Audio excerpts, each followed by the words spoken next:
So it's been a while since I've done one of these walk and talk videos. And last time I was in this field, this corn was 6 foot high, the sun was out and it was blazing hot. Right now it's 0 degrees centigrade, which is about 37 degrees in freedom fries. Anyway, the point is, time doesn't stop still. Time waits for no man. Or woman. And, you know, as you get older, life just whizzes past. So for all the thinking that you might do about those big life decisions, there comes a time in life where you've just got to make them.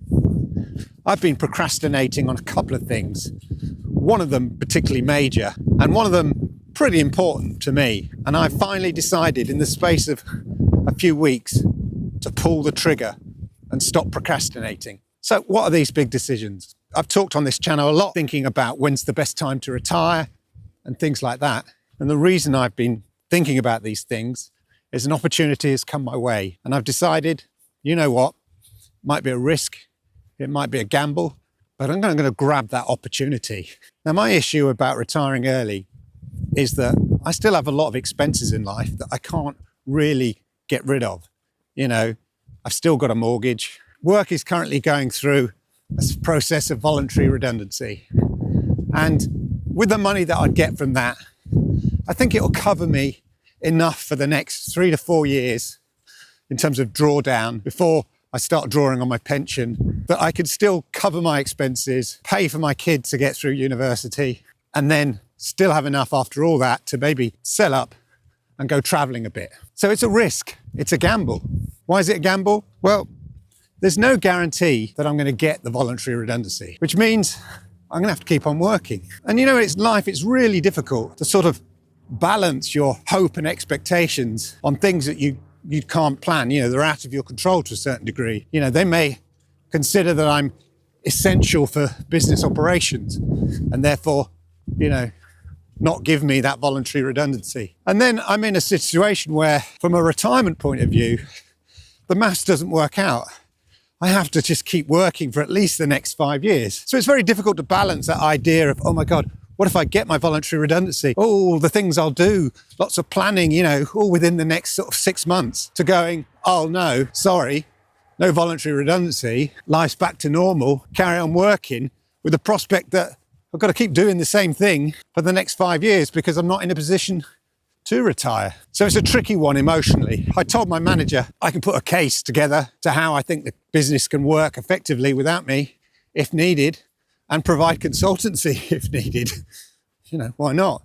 But at the same time, it's hard not to drift off a little bit of the dream of early retirement, even though I know there is a risk that ultimately I could just be disappointed. And then I'm gonna have to refocus on work. If I have to stay, it's no good sulking about it and then resenting the work, because then it makes the fact that you've got to keep working even more depressing and a bit soul destroying. So I think there's going to have to be a refocus if I don't get that voluntary redundancy, a refocus on work and how I can make it work for the next 5+ years, which sounds a long time, but as I said, time passes by super quickly. So maybe it isn't such a long time. But anyway, it's scary because if I do get the voluntary redundancy, it's like, oh my God, have I made the right decision? Have my calculations worked out correctly? I mean, obviously I'm going to get a financial advisor in just to give me the best options over the next 5-10 years on how I can utilize the money and make it all work. But equally, if I don't get it, it's like, oh God, I've got to stick this out for another 5 years. You know, I've had this opportunity of freedom snatched away from me. So how do I make it work for the next 5+ years? So there you go. Yeah, you procrastinate, then you pull the trigger on these things, and then you just see what happens. You know, I put a lot of thought into it. I've done a lot of calculations, and I just make, you know, there comes a point, you just got to make a decision. It's interesting because the other factor, the other thing I want to talk about kind of relates to this in a kind of strange way. I'm finally decided I'm going to Japan. So I've visited Japan a couple of times, maybe 3 times, I can't remember. 20 years ago, and that's the problem. I don't really remember it. It was for work. I was very busy. You know, it was work business. So a lot of socializing afterwards, a lot of drinking. Yeah, can't really remember much. And then you fly back, it's all a bit of a blur. Plus the fact it's over 20 years ago. And my partner's Japanese, and she goes back maybe twice a year. And I keep saying, oh yeah, no, I'll come, I want to come.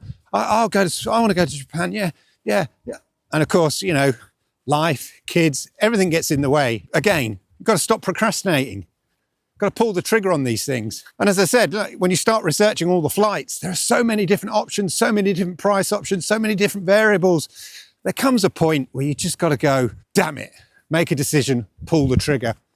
You know, I did a spreadsheet with all the flights, the costs, the times, because I've got to get to the airport, and that's a cost you've got to factor in and all this kind of stuff. When you do it, you pull the trigger and you say, I've done it, and forget about it.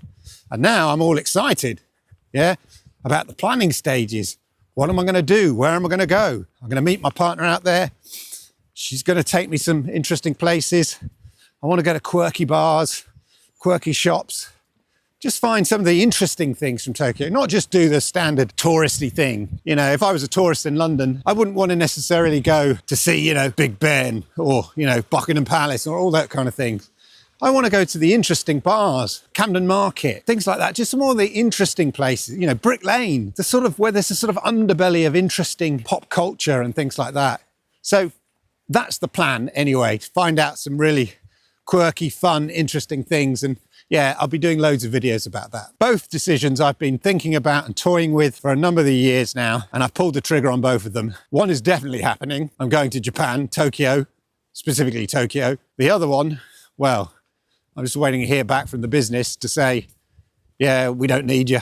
Or actually, no, we can't let you go. Fingers crossed, keep watching this channel. Make sure you hit the subscribe button, toggle the notification bell, and that way you'll know and stay up to date, and I can keep you up to date on what's happening in terms of my life and all of that, if you're interested. Remember to hit the likes, because I like it, YouTube likes it, and helps people like you find content just like this. Hopefully there'll be some more videos like this. I've not been walking because, to be honest, here in the UK in October, the weather was atrocious. It's a bit better now. It's, you know, bright, but cold, but you can deal with the cold. But in October, it was just like wet rain.